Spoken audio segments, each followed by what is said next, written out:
Hi team, I thought I'd make a short video to bring you up to speed with recent developments in oil markets. Last week, when you signed off for Easter, you were probably aware that something big was going to happen in oil markets, either at the OPEC meeting or maybe at the G20. But you probably didn't know if oil prices were going to spike further or return to freefall.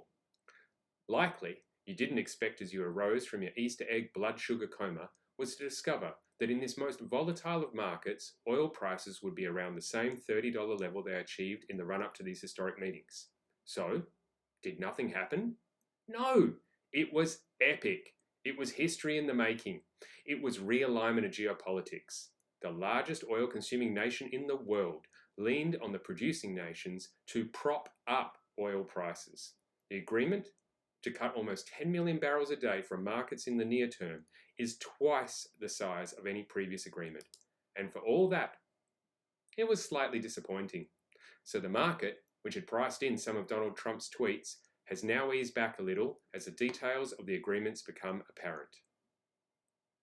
This agreement, by demonstrating a level of global coordination, appears to be sufficient to take away some of the fear and to put a floor under prices.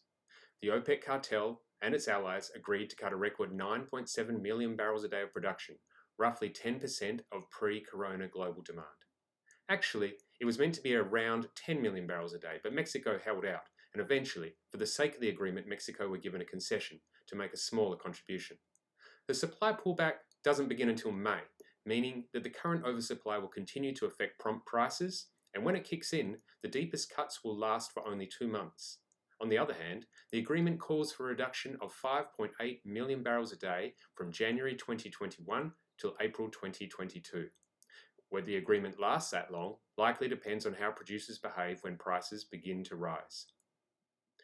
In the lead up to the OPEC meeting and the G20 meetings, oil prices recovered strongly, anticipating global coordination to preserve the market from devastation of corona-induced demand destruction. So after buying the talk, the market is a little disappointed at some of the hype around G20 endorsement. What that endorsement means is that there will be purchasing by the governments of the US, China, India and Japan for strategic reserves, and that oil production in free market economies may fall back by around 5 million barrels a day. But it's hard to swallow that number as a voluntary cut to be included in the tally. When it comes to controlling production in free markets, I'll quote one of my favourite HBO series, Deadwood, and say, "Easier told than saddled and rode."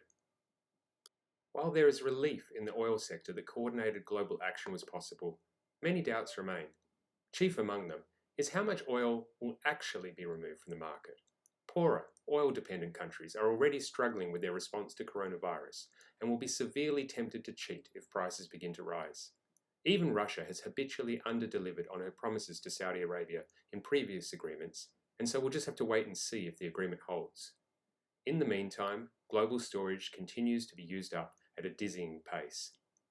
It's clear that when estimates for demand destruction exceed 20 million barrels a day, this agreement is insufficient to bring markets back into balance on its own. Perhaps it's enough, though, so that when the economy does recover, with less damage having been done to producing wells, the supply chain, and the industry overall, we are less likely to suffer a large spike in oil prices that would knock the wind out of the recovery. I'll leave you with one thought. It's hard to know when the world has shifted until you can look back on an event. However, with Saudi Arabia maintaining discounts in their official selling prices to Asia directly after the conclusion of the agreement, I'll hazard a guess that we have not entered a period of stable market management. Rather, we are likely to alternate between outbreaks of battles for market share and periods of coordination, perhaps corralled by the US, representing the emergence of the US as a significant influencer of oil-producing nations, as well as a key representative of consuming nations.